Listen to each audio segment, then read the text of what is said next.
इस तस्वीर को ध्यान से देखिए।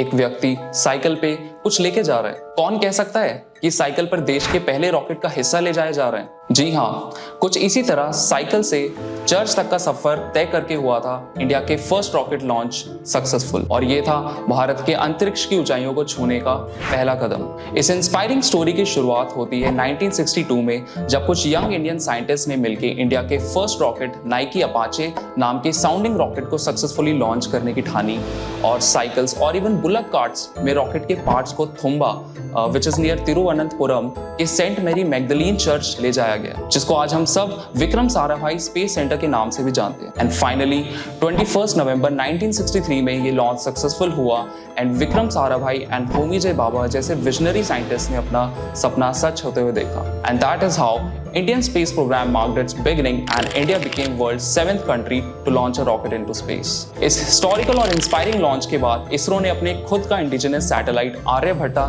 तैयार किया एंड फाइनली 1975 में उसे सोवियत यूनियन की मदद से कॉस्मोस 3M रॉकेट में लॉन्च किया गया। इन सभी इवेंट्स के बाद इसरो ने अपने खुद के डिजाइन और बिल्ड इक्विपमेंट्स जैसे satellite launch vehicles, communication satellites and even remote sensing satellites तैयार किए एंड सक्सेसफुली एग्जीक्यूट भी किए, basically to keep up with other giant space organisations like NASA, CNSA and Roscosmos. NASA जो कि एक USA based space organisation है, और CNSA जो कि चाइना की स्पेस एजेंसी है, वहीं रॉसकॉस्मोस जो कि रशियन बेस्ड स्पेस एजेंसी है। इसरो ने अभी तक के अपने सबसे क्रूशियल मिशंस की बात करें तो उसमें सबसे पहले आता है Chandrayaan 1। India's first lunar mission was launch successfully on October 22, 2008। इस मिशन का मेन ऑब्जेक्टिव था to inspect the surface of the moon and conduct various experiments to confirm the possibility of water on moon and finding the elements of matter like helium on the moon surface. इस mission में NASA ने इसरो को pitch किया था और same rocket में अपने 2 water hunting instruments भी चांद की सतह पर उतारे थे, जिन्होंने फाइनली वाटर की प्रेजेंस को कंफर्म किया एंड नासा के साथ इस कोलैबोरेशन में दोनों एजेंसीज को काफी बेनिफिट हुआ था। नासा को अपने एक्सपेरिमेंट्स के लिए अलग से रॉकेट लॉन्च नहीं करना पड़ा था, वहीं इसरो को भी नासा जैसी बड़ी ऑर्गेनाइजेशन के साथ काम करने का एक्सपोजर मिला था। हालांकि ये मिशन पूरी तरह से सक्सेसफुल नहीं हुआ था क्योंकि सन की थर्मल रेडिएशंस के कारण the system got overheated and eventually malfunction. But इस मिशन ने पहली बार चांद पर पानी की खोज को सही साबित किया था एंड यही रीजन था कि इस मिशन के बाद बाकी बड़ी स्पेस एजेंसीज का ध्यान चांद पर केंद्रित हुआ एंड एक उम्मीद जगी कि क्या वाकई चांद पर ह्यूमन सेटलमेंट पॉसिबल हो सकता है। इसके बाद इसरो ने अपना अगला मिशन मार्स पर किया था, जिसको हम मार्स ऑर्बिटर मिशन यानी कि मॉम, बट अनऑफिशियली हम सब इसको मंगलयान के नाम से भी जानते हैं। It was India's first interplanetary mission to Mars which was launched on November 5, 2013 and it entered Mars orbit on September 24, 2014। इस मिशन का मेन ऑब्जेक्टिव भी मंगल ग्रह की सतह को और वहां के एटमॉस्फेयर को स्टडी करना ही था। इस मिशन के साथ ISRO became world's 4th space agency to send spacecraft to Mars orbit. ISRO के इस मिशन में रितु कारिधाल जैसे बाकी विमेन साइंटिस्ट ने भी एक अहम भूमिका निभाई थी और इन सभी पर मिशन मंगल नाम की एक फिल्म भी बनाई गई थी। This mission made India's world 2nd country to have a spacecraft orbit Mars after US and first country to do it in the first attempt. इसके बाद जुलाई 2019 में लॉन्च किया गया था इंडिया का 2nd lunar exploration mission Chandrayaan 2।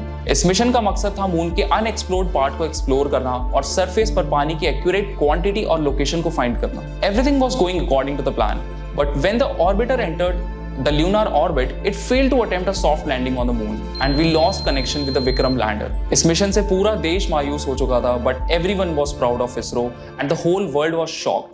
How come ISRO conduct the same mission with just $136 million, which was much less than NASA's Apollo mission, which spent over billions and even less than the budget of Hollywood movie like Interstellar? इस mission के बाद भी इसरो ने हार नहीं मानी और अपनी गलतियों से सीखते हुए फाइनली इस साल 23 अगस्त को चंद्रयान 3 लॉन्च करके इतिहास रचा।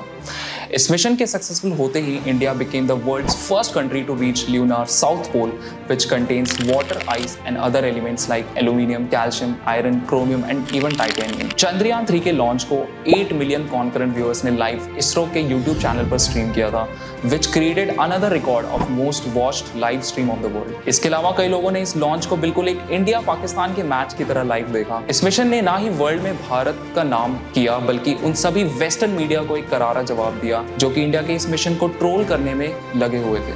To fire a rocket at the dark side of the moon, you shouldn't be coming to us with your hand out. While most of the people were happy with joy after this mission, many started questioning why India is spending millions of dollars when its own people are are dying of poverty. Now, to understand this, we need to know कि आखिर government क्यों अपने space programmes पर इतना investment कर रही है. Well, ये एक लॉन्ग टर्म गेम है, जिसके रिजल्ट्स अगले कुछ सालों में जरूर दिखेंगे. Since ISRO is famous for its low budget space missions, many countries who don't have high budget and their own space agencies are now relying on ISRO to send satellites for them. आप में से काफी लोग ये नहीं जानते होंगे, but ISRO is actually a profitable entity, and to support this, government even opened the Indian space ecosystem for private participation since 2020. ISRO has already started developing new technologies and capabilities and transfer them to private players. अभी तक ISRO 34 foreign countries के लिए around 345 satellites launch कर चुका है. And apart from this, ISRO sells satellite data and leases the INSAT and GSAT transponders to national and international clients. Due to these efforts, ISRO managed to make its revenue zoom from rupees 321.77 crore in FY20 to rupees 1731 crore in FY22 and projected even more in the coming years.